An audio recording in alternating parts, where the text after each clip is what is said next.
Okay, so Ironcast was one of the free games I pseudo-remembered getting. Its style was something I could enjoy.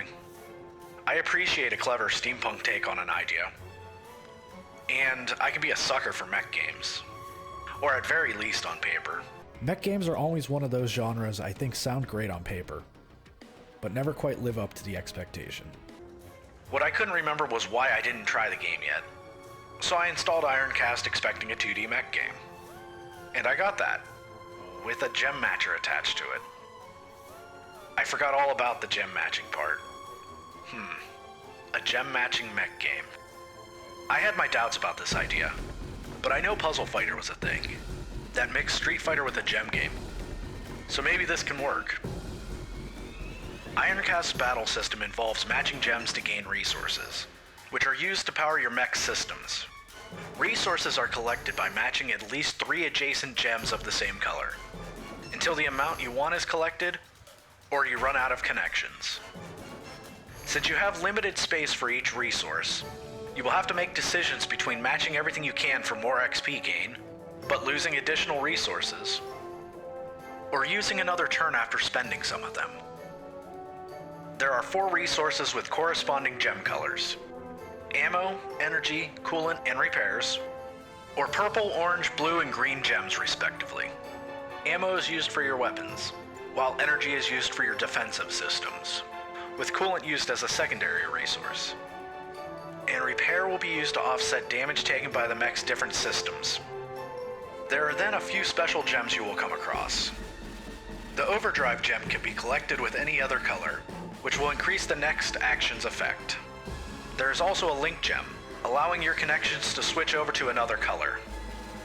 Some levels will also have a quest gem, like a supply crate that will need to be collected to complete the level. Then yellow gems are scrap, the currency used for upgrades between levels.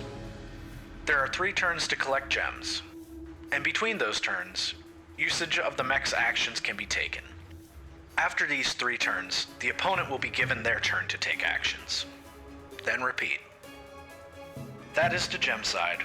Now let's talk about the mech side. The Ironcast systems are 2 weapons, defense, and drive.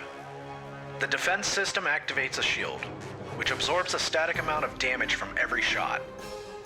The drive system, when activated, gives a percentage chance to evade incoming damage.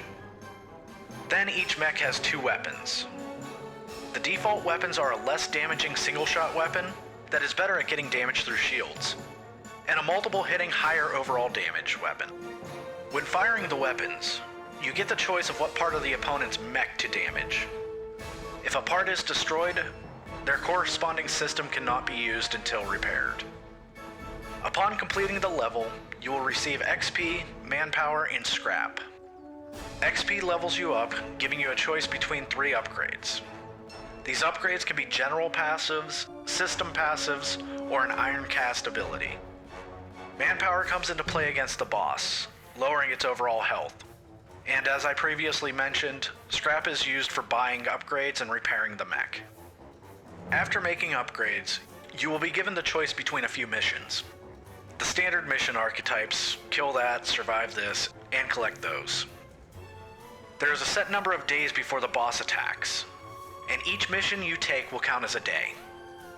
This is about where I got to. The few times I didn't die on missions and made it to the boss, I was unable to beat him. But you get global XP for every playthrough, unlocking new mechs and pilots, and also small stat increases.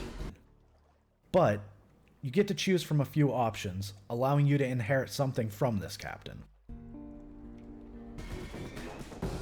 So after 10 hours of game time, do I recommend Ironcast? Unless I had absolutely terrible luck with items, the game is going to be grind heavy to finally get the stats high enough to beat the boss. The mech weapons and resource balancing were decent gameplay mechanics, but the gem side of the game was a big miss for me. I too often ran into not being able to make gem connections for resources I needed.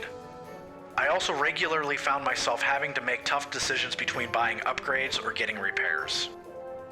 If you enjoy gem matchers, I say give Ironcast a try. It is a novel take on the genre. If not, I can't say I recommend it. While not a bad game, the gameplay started being too tedious, and I couldn't convince myself the playtime needed to advance was worth the effort.